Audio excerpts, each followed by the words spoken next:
यदि मुटुको अनन्त गहिराईभित्र चाहिँ पीडाहरू अटस मटस गरेर बसिरहेको छ र त्यसलाई चाहिँ आँसुको माध्यमबाट बगाउन मन छ भने यो मुभी गएर हेरेर आउनुहोस्। आबाट आमा अस्ति फ्राइडेबाट लागेको थियो यो नेपाली मुभी है। म चाहिँ अलिकति बिजी थिएँ, हेर्न जान पाइनँ, झन्डैले मिस भएको यो मुभी। हिजो नाइट सो गएर हेरेर आएँ है। एकदमै ब्रिलियन्ट इमोसनल मुभी। यो मुभीमा पल शाहको चाहिँ करियर बेस्ट पर्फर्मेन्स देख्नुहुन्छ तपाईँले। एकदमै राम्रो लाग्यो। मुभीको फर्स्ट हाफ अलिकति स्लो छ होइन, नर्मल छ भन्छु, अझ स्लो भन्दा पनि अलिक नर्मल छ। मुभी लेङ्दी छ क्या, बट सेकेन्ड हाफले यो सबै कुरालाई मजाले भरपाई गर्छ।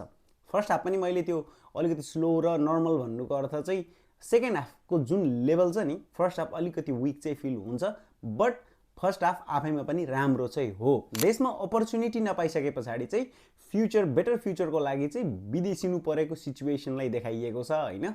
एकदमै राम्रो मुभी छ, एकदमै बबाल मुभी भनेको छ क्या। स्टोरीको त्यो जुन तरिकाको प्रेजेन्टेसन छ, स्टोरी टेलिङ जुन लेभलको छ, एकदमै हार्ड हिटिङ मुभी, एकदमै इमोसनल छ क्या। धेरैजना रोइरहेको थियो, म त रोइनँ, म अलिकति ज्यादै सख्त छु है यो केसमा चाहिँ।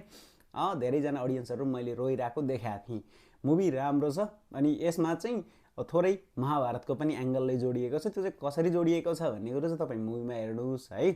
एकदमै राम्रो छ। विपना थापा अनि त्यो हाम्रो साउथ इन्डियन एक्टर, उनीहरू सबैको पर्फर्मेन्स एकदमै राम्रो छ। हिरोइनहरू सिमरन पन्त एकदमै ब्युटिफुल देख्ने होइन।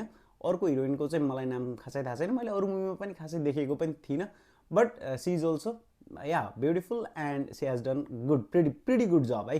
राम्रो छ, पर्फर्मेन्स एकदमै राम्रो छ सबैको। स्टोरी टेलिङ राम्रो छ, इमोसनल छ, ब्याकग्राउन्ड म्युजिक राम्रो छ, सङ्ग्सहरू राम्रो छ। यति भइसकेपछि के चाहिन्छ। मुभी अलिकति लेङ्दी छ, तपाईँ यो कुरा चाहिँ मनमा सोचेर जानु होला। फर्स्ट हाफ अलिकति युजुअल टाइपको मुभी देख्नुहुन्छ, बट ओभरअलमा मुभी एकदमै राम्रो छ। चन्द्र पन्त डाइरेक्टर हुनुहुन्छ। We have done a brilliant work sir. तपाईँले यदि हेरिसक्नु भएको भने मुभी कस्तो लाग्यो कमेन्ट गरेर भन्न सक्नुहुन्छ है त। Like and follow.